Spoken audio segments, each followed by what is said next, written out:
Hey everybody, welcome back to the Wolf Pit with another episode of What Are We Eating? Today, we're going to try 2 frozen turkey loaves, and then, after we try the 2 turkey loaves, we're going to make our own, the Wolf Pit way. Here's the 2 32-ounce, frozen, festive, turkey loaves and gravy that cost $4.44 at Walmart. Unless we're talking about a meatloaf or a loaf of bread, the word loaf should never be used when describing a meat product. It just screams for meat slurry concoction. So let's see if these turkey loaves are any exception. These 2 turkey loaves come ready to roast with gravy and pan included.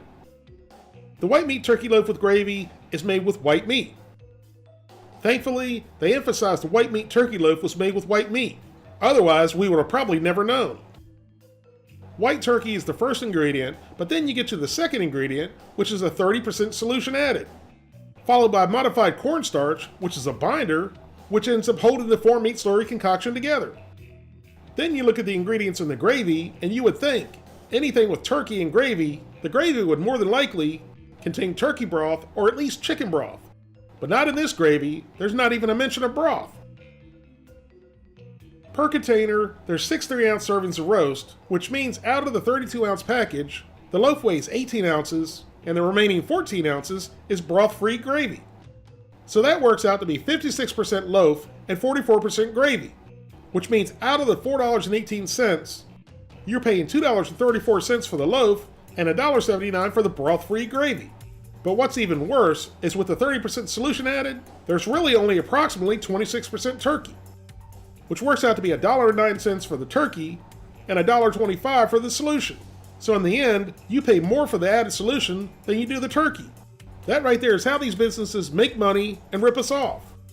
Per 3-ounce serving with 3.5 tablespoons of gravy, there's 130 calories, 5 grams of total fat, 1.5 grams of saturated fat, no trans fat, 40 milligrams of cholesterol, 790 milligrams of sodium, 5 grams of carbohydrates, no fiber, 2 grams of sugars, and 15 grams of protein.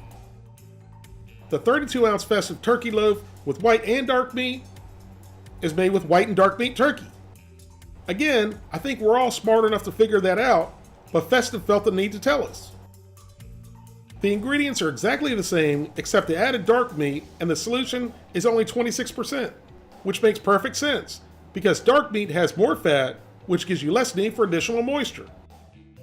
The white and dark meat turkey loaf has 170 calories, 10 grams of total fat, 3 grams of saturated fat, no trans fat, 60 milligrams of cholesterol, 770 milligrams of sodium, 3 grams of carbohydrates, no fiber, 2 grams of sugars, and 16 grams of protein. So let's get these out of the boxes and onto a baking sheet. And you leave everything wrapped up just the way it is right out of the box. Then they go into a preheated 350-degree oven for 2 hours and 30 minutes to 2 hours and 45 minutes, or until it reaches an internal temperature of 165 degrees.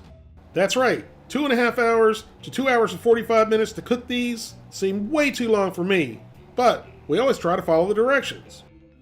After 2.5 hours, we pulled them out to check the temperature, and they were both already over 200 degrees. So Festive's R&D department needs to get their crap together instead of just putting it in aluminum baking pans. When we first took off the cardboard cover, it didn't really look too bad, but it didn't really have any aroma to it either.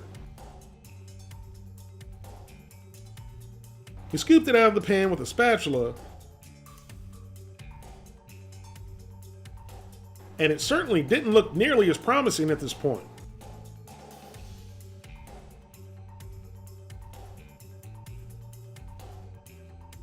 We cut it up into serving pieces, and after the first slice, I noticed the inside looked just like chef's requested steak and chicken burgers, which was not a good sign. I was hoping it would at least look as good as the baked turkey spam.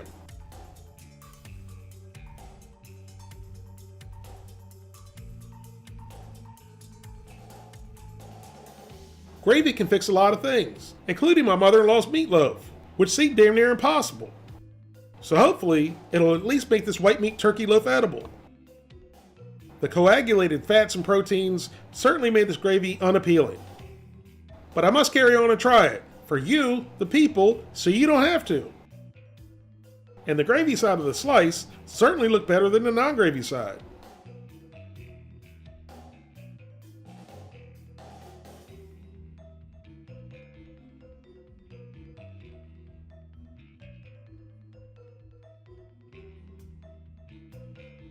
When I took a bite, it didn't really have much flavor.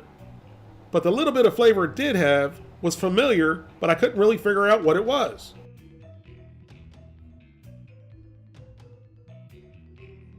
The texture was airy and a bit dry, and it wasn't nearly as dense as most 4-meat slurry concoctions, but it was still spongy.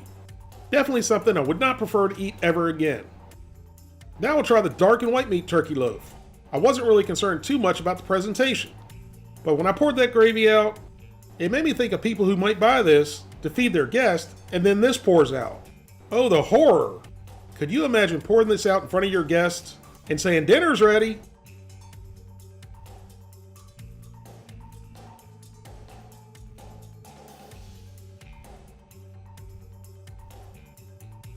And this one looked even more unappetizing than the all-white meat turkey loaf did. Who am I kidding? This looks like crap with pus on top. I can guarantee you nobody's going to fight over this like they do a drumstick at the holiday dinner table. Now if you look at this closely, the loaf is in 2 parts. See how the white meat is here and the dark meat's here?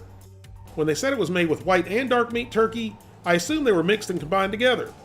But no, they're separate. And to be 100% honest with you, the people, I didn't even notice until I was editing this video. And you can see where the white meat piece is on top and the dark meat is on the bottom. And unfortunately, you'll see here when I cut the bite, I unknowingly cut the dark meat off and unintentionally tried only the white meat, which explained why they both tasted exactly the same. I'm human, I made a mistake, but honestly, I couldn't see the difference when I was filming this video. I'm a big fan of dark meat because it has more fat and moisture, which in the end gives you more flavor. In this case, I'm not 100% sure it would have really made a huge difference. Actually, I'm pretty sure it wouldn't have made a huge difference at all. So even though I cooked both the 100% white meat loaf and the white and dark meat loaf, I really only tasted the white meat portion of both. So I can only judge what I tried, and the white meat portion of the festive turkey loaves was simply bad. But the dry, airy, spongy texture combined with the bland flavor and salty gravy made it a pretty bad example of good food and the perfect example of a highly processed 4-meat slurry concoction. I found it simply inedible and not worth the $4 it cost. Both of the festive turkey loaves and gravy get a well-deserved 0 out of 10. Now let's make our own homemade turkey loaf the TheWolfePit way. In a medium skillet over medium-high heat, add olive oil, chopped celery, chopped onions, and chopped baby portobello mushrooms. Then saute them for 2 to 3 minutes or until the vegetables begin to sweat. Next add chopped garlic and continue to saute for 3 to 4 minutes until the vegetables begin to soften but still have a slight bite to them. While the vegetables are cooking, I've put herb-seasoned stuffing breadcrumbs in a Ziploc bag and then took my frustrations out on them with a wooden crab mallet. Now you could do this in a food processor, just be careful you don't chop them up too fine and turn them into a powder. You want some pieces of stuffing in this for the texture. You want to actually taste the stuffing in this. Once you've beaten them to the point that your mallet falls apart, your frustration should be all gone, and the vegetable mix is done and cooling in a large bowl. So to the vegetable mixture, add 2 large eggs,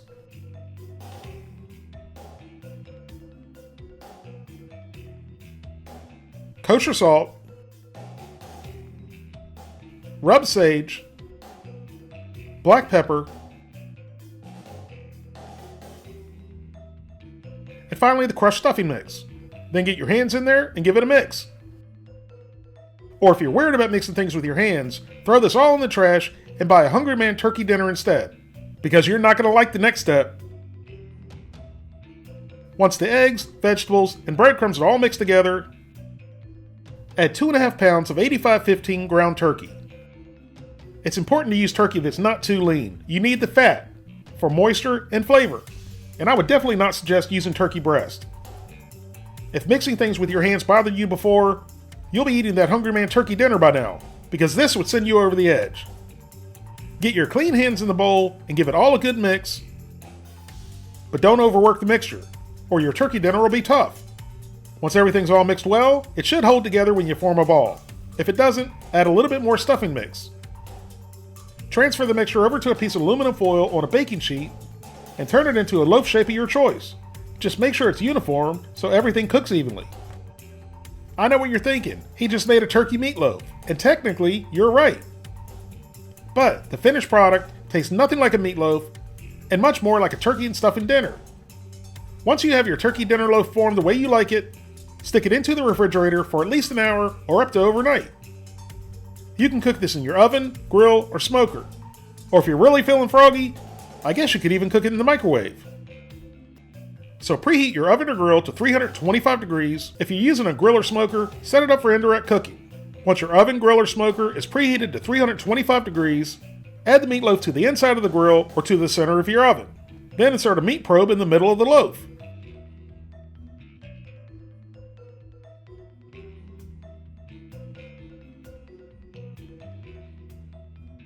Now let the turkey loaf cook until it reaches an internal temperature of 165 degrees.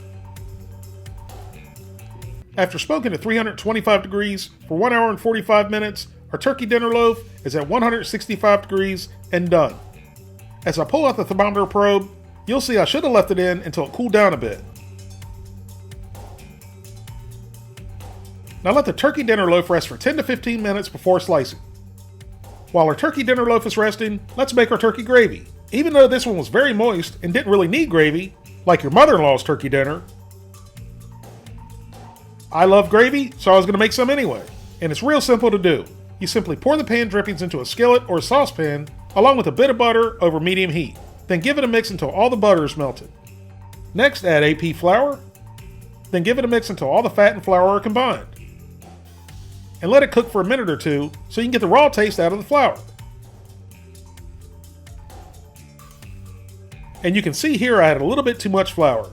And I could have added a little bit more butter or pan drippings, but I didn't, and it still turned out fine.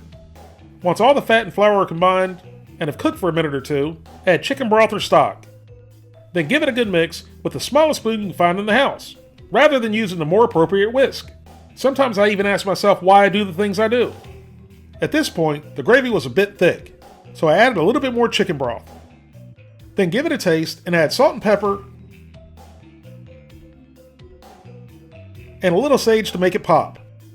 Then bring it back up to a boil until it thickens to your desired consistency.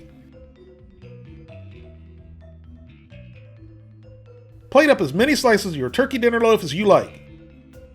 Then pour over some gravy, and your turkey and stuffing dinner with gravy is ready for your favorite sides. Like I said, this turkey and stuffing loaf tastes absolutely nothing like meatloaf and more like a home-cooked turkey and stuffing dinner. It's very moist, savory, with a touch of smoke from the applewood, but most of all, it's delicious, easy to make, and you've made turkey and stuffing with gravy without having to cook a whole turkey or a turkey breast. Now I know what you're thinking. What about the obligatory leftover turkey sandwiches the day after Thanksgiving? But fear not. Slather a couple pieces of your favorite bread with cranberry sauce, and then add a couple slices of your turkey and stuffing loaf, and it's a leftover turkey sandwich you'll never forget. This is really a ridiculously easy meal to make, especially for those people who don't want to cook a whole turkey or turkey breast. But most of all, it's absolutely delicious. And I hope you all give it a try. If you do, let me know how you liked it. Thank you all very much for watching. Please don't forget to like this video and subscribe, and I'll see you soon.